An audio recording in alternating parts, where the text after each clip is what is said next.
Bismillahirrahmanirrahim. Assalamualaikum warahmatullahi wabarakatuh. Bapak-bapak, ibu-ibu, mas-mas, mbak-mbak, khususnya adik-adikku sekalian yang dirahmati Allah dimanapun Anda berada. Kembali di IIP Channel bersama saya IIP Wijayanto. Kali ini kita akan membahas tema semakin mesra mantan bersama orang ketiga, semakin cepat mereka berpisah. Ya, dan semakin cepat mereka berpisah, semakin cepat pula mantan kembali kepada kita. Jadi ketika mantan baru bersama orang ketiga atau masa senang-senangnya itu ya, sedang happy-happynya, apa yang dia lakukan? Pamer kemesraan di media sosial ya, sampai semua orang merasa irilah melihat betapa mesranya, betapa romantisnya mereka berdua.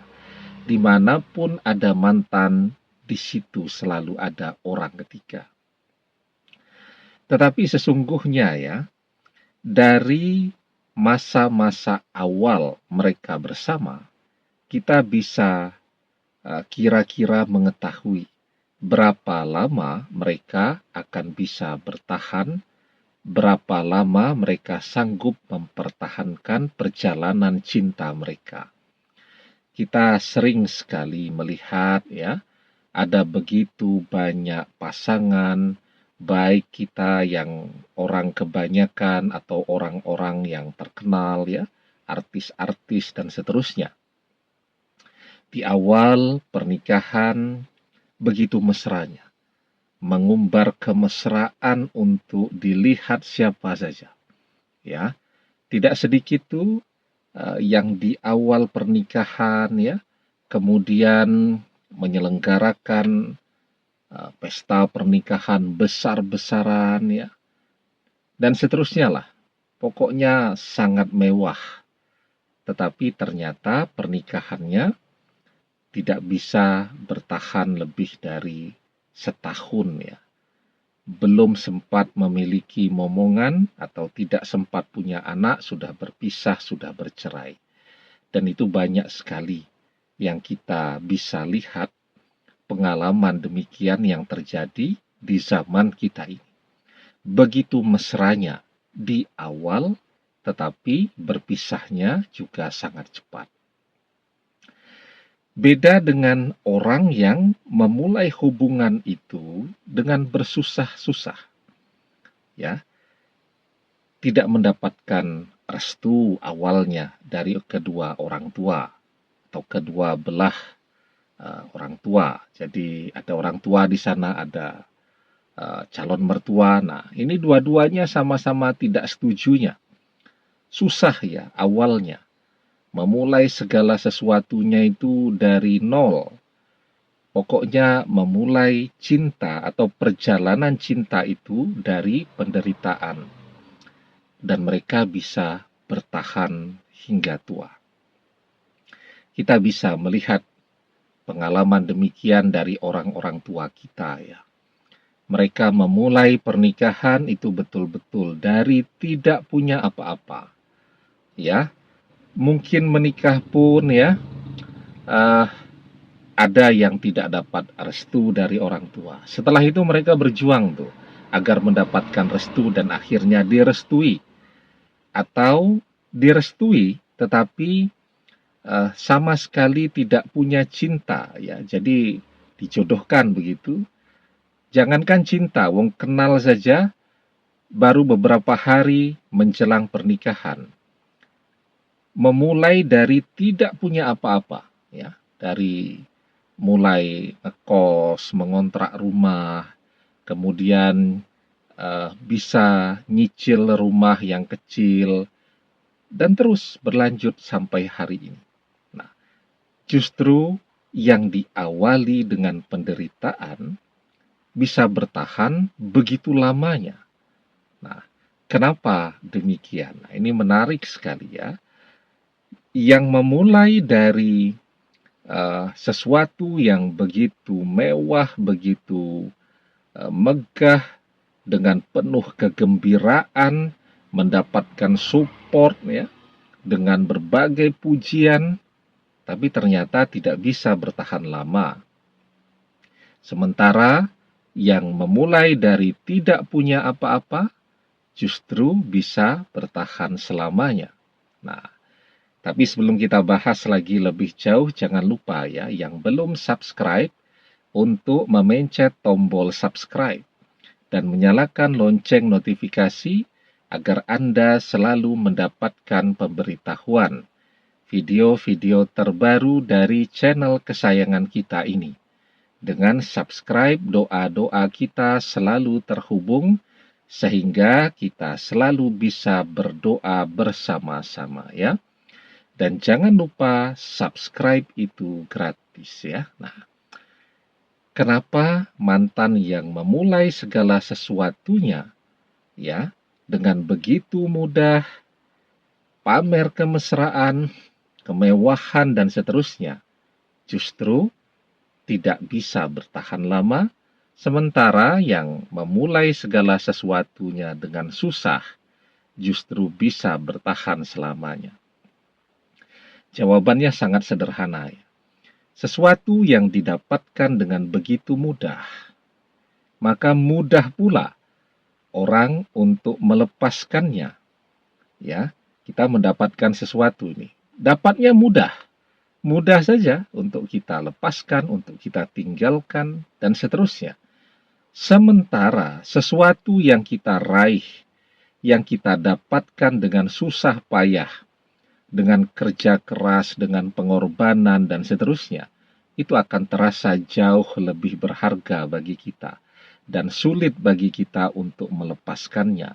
Sulit bagi kita untuk meninggalkannya. Ada begitu banyak kenangan ya tentang sesuatu itu ya. Jadi jangankan orang yang dicintai, barang saja yang kita dapatkan dengan susah payah, rasa-rasanya sulit bagi kita untuk melepaskannya. Contoh ya, misal mobil nih. Mobil itu kita beli dengan susah payah, nabung Rp1 demi Rp1 setiap harinya, dan akhirnya mobil itu bisa terbeli. Itu pun masih berhutang. Ketika perekonomian kita sudah mapan, kita bisa beli mobil yang jauh lebih bagus. Mobil kita bertambah lebih dari 2, ya. Mobil kita banyak sekarang. Itu mobil yang pertama sulit untuk kita lepaskan. Tidak akan kita jual, walaupun juga sudah jarang kita gunakan. Karena apa? Karena ada begitu banyak kenangan di dalam mobil itu.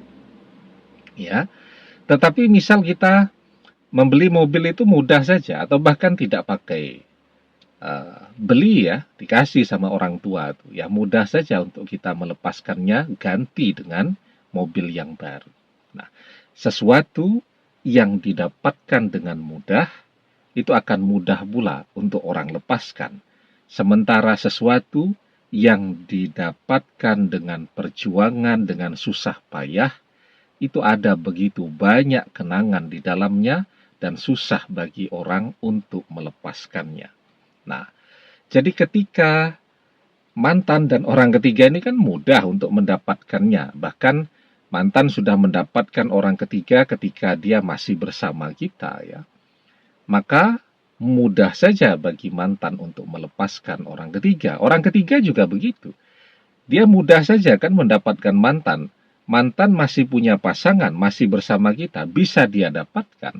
Maka mudah saja bagi orang ketiga juga untuk melepaskan mantan. Nah, jadi ya, sekarang biarpun mantan kelihatan happy banget, bahagianya luar biasa bersama orang ketiga, semakin mesra, ya, semakin besar energi kemesraan yang mereka pertontonkan, maka semakin cepat pula mereka merasa jenuh dan bosan ya dengan pasangannya tadi. Nah, jadi yang pertama tadi mudah didapatkan, mudah dilepaskan. Nah, yang kedua tadi ya, sesuatu yang terlalu diumbar, ya, maka cepat pula orang akan merasa bosan, merasa jenuh, ya.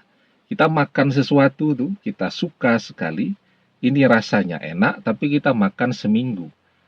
Apa yang terjadi? Sudah bosan kita, ya. Kita berkunjung ke tempat wisata, bagus sekali. Ya, sebulan tuh tiap hari kita datang ke sana terus, rasanya juga sudah bosan, sudah jenuh. Nah, itulah yang akan terjadi pada diri mantan dan orang ketiga. Semakin mesra mereka, semakin cepat pula mereka berpisah. Kalau semakin cepat mereka berpisah, semoga semakin cepat pula mantan kembali bersama kita lagi. Lanjutkan terus doa-doa kita agar mantan bisa kembali bersama kita, agar mantan tetap berjodoh dengan kita. Ya, anggaplah berpalingnya mantan dari kita ini, ya, sebagai ujian. Agar apa? Agar mantan lebih bisa menghargai kita. Demikian kita juga, ya, agar kita bisa lebih menghargai mantan ketika kembali bersama lagi nanti. Lanjutkan doa-doa kita, karena kekuatan doalah yang akan memastikan insya Allah kita dan mantan tetap berjodoh. Kalaupun mantan tidak jodoh kita, dengan kekuatan doa kita, mantan bisa kembali sebagai jodoh kita. La yaruddul qada'a illa doa. Tidak ada yang bisa menolak takdir kecuali doa. Kalaupun mantan ditakdirkan bukan jodoh kita, jodoh itu, takdir itu bisa berubah selama kita masih mau terus berdoa agar mantan kembali sebagai jodoh kita. Demikian, semoga bermanfaat. Wallahu a'lam bishawab, billahi taufik wal hidayah. Assalamualaikum warahmatullahi wabarakatuh.